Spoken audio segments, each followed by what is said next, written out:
नमस्कार। निशुल्क ज्योतिष परामर्श केंद्र में आप सबका स्वागत है। आज हम अमेरिका और ईरान के बीच में जो डील हो रही है इसका क्या भविष्य होगा, इसको ज्योतिष के अनुसार समझने का प्रयत्न करते हैं। तो अंग्रेजी वर्ष 2026 चल रहा है। इसके राजा सूर्य हैं। सूर्य 15 जून 2026 से 15 जुलाई 2026 तक मिथुन राशि में रहेंगे। अंग्रेजी वर्ष पश्चिमी देशों की गणना है। भारत पूर्व के देशों की गणना संवत्सर के अनुसार की जाती है। अतः जब सूर्य राशि परिवर्तन कर रहे हैं उस समय पश्चिमी देशों में रात का 1 बज रहा है, अर्थात 15 जून 2026 का प्रारंभ। तो हम अमेरिका की कुंडली का निर्माण करके उसका भविष्य जानने का प्रयत्न करते हैं कि अमेरिका की युद्ध नीति कैसी रहेगी। ये लग्न बन रहा है रात को 1 बजे का। ये नवमांश है। शुक्ल पक्ष की प्रतिपदा है। सोमवार है। मृगशिरा नक्षत्र है। शूद्र वर्ण है। देवता गण है। काल दोष सप्तम भाव से प्रथम भाव की ओर जा रहा है। केतु से शुरू होकर राहु की तरफ। सारे ग्रह राहु केतु के मध्य हैं। पक्ष शुक्ल पक्ष, तिथि प्रतिपदा, सप्ताह सोमवार का दिन, सभी प्रारंभ बता रहे हैं। अतः नए प्रारंभ का समय ही अमेरिका का, उसे नया प्रारंभ करना चाहिए।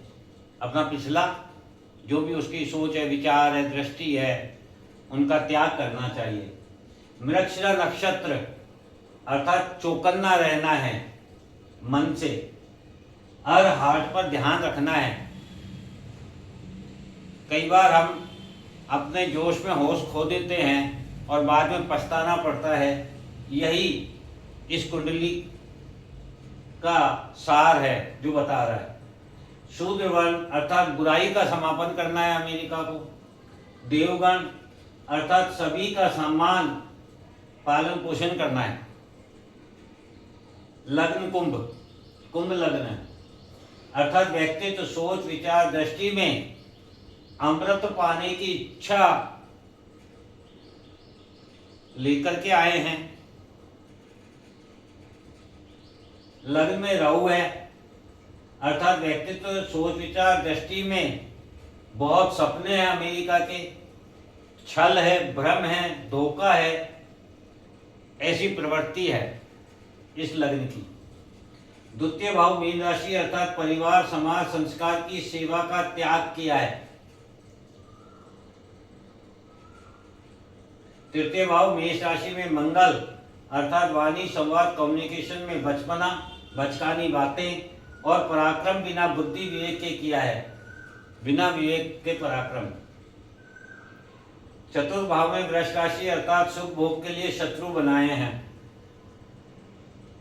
पंचम भाव में मिथुन राशि में सूर्य चंद्रमा बुध अर्थात जनता समाज को आकर्षित करने के लिए मन की इच्छा अनुसार अधिकारों का उपयोग किया है।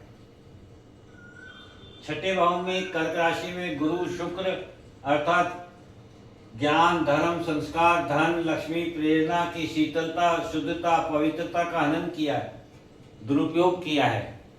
ये बता रहा है। सातवें भाव सिंह राशि में केतु अर्थात जनता की सीमा क्षेत्र को भंग किया है। लग्न काल सर्प दोष समाज से प्रारंभ होकर व्यक्तित्व सोच विचार दृष्टि की ओर है।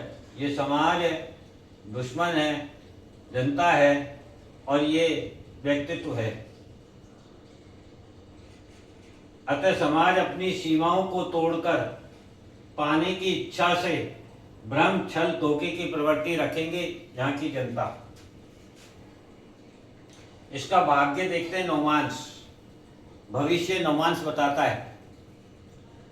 लग्न मेष राशि अर्थात पश्चिमी देशों को पुनः समाज के बारे में सोचना पड़ेगा, वह भी स्थिरता एवं गहराई के साथ।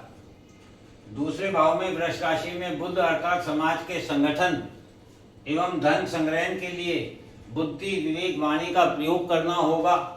बैंक मुद्रा को बचाना होगा।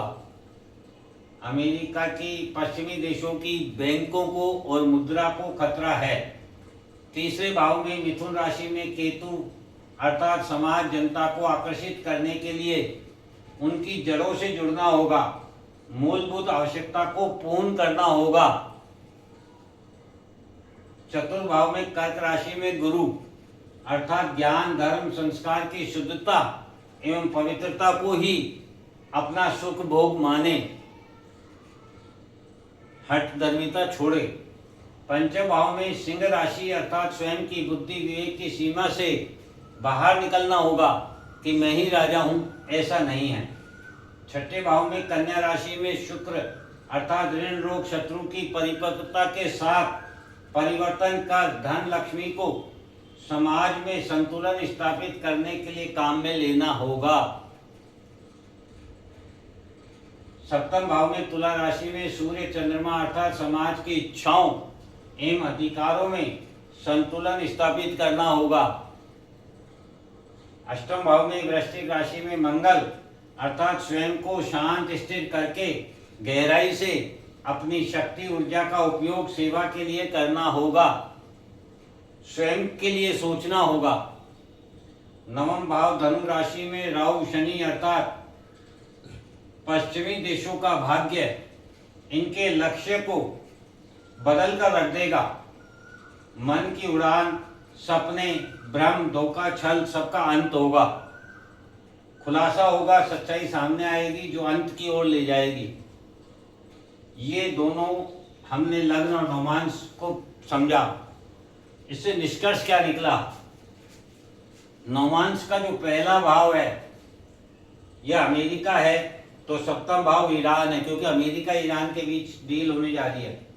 और चतुर्थ भाव इजराइल है क्योंकि चतुर्थ भाव हमारे मित्रों का भी होता है और अमेरिका इजराइल से मित्रता निभा रहा है, उसी के कारण ईरान शत्रु बना हुआ है। द्वितीय भाव अमेरिका की जनता है, यह हमारा परिवार होता है अर्थात अमेरिका के लिए उसकी जनता ही उसका परिवार है। पंचम भाव इजराइल की जनता है, यदि चौथा भाव इजराइल है तो ये इजराइल की जनता हो गई।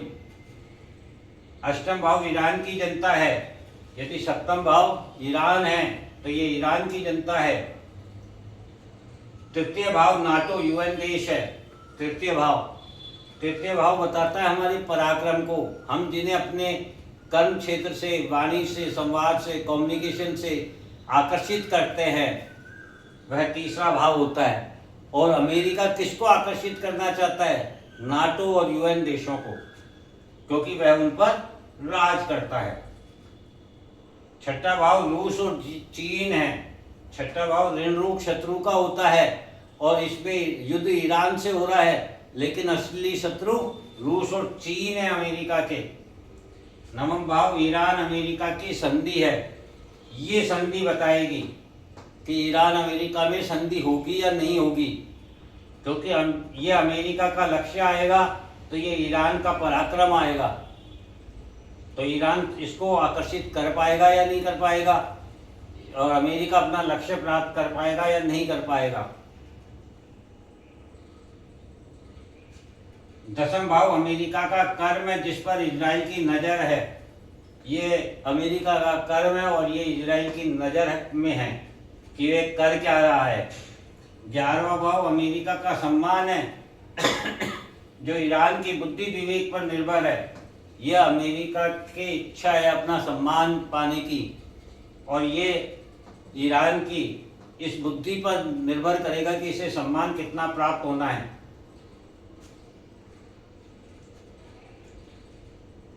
द्वादश भाव अमेरिका में परिवर्तन अमेरिका की चिंता है। ये जो चिंता है, ये जो व्यय है अमेरिका को जो छोड़ना है वह क्या है? इजराइल है, जो इजराइल के लक्ष्य पर निर्भर है। इजराइल का लक्ष्य प्राप्त होने तक अमेरिका मुक्त नहीं हो पाएगा इस युद्ध से। इस प्रकार अमेरिका को अपनी सोच और शक्ति में कमी महसूस होगी। कर्म क्षेत्र एवं सम्मान तथा स्पेस नेट जैसे में ऑनलाइन जो है इसमें गिरावट आएगी, बाधा आएगी। ईरान की जनता हर सीमा को पार कर देंगे, यानी अब ईरान उग्र हो जाएगा। इजराइल अपने मन इच्छा पूर्ण करने हेतु स्वयं को सही ठहराएंगे। इजराइल ये कहेगा हम जो कर रहे हैं, हम जो सोचते हैं, हमें जो करना है वही सही है। अमेरिका के अंत का कारण भी इजराइल ही बनेगा। नाटो देश एवं यूएन अमेरिका का साथ छोड़ देंगे क्योंकि तीसरे भाव में केतु है। रूस चीन परिपक्वता के साथ ईरान का साथ देंगे क्योंकि सप्तम भाव ईरान के भाव के स्वामी यहाँ बैठे हुए रूस और चीन के साथ अमेरिका की अर्थव्यवस्था को नुकसान पहुंचाएंगे। कैसे?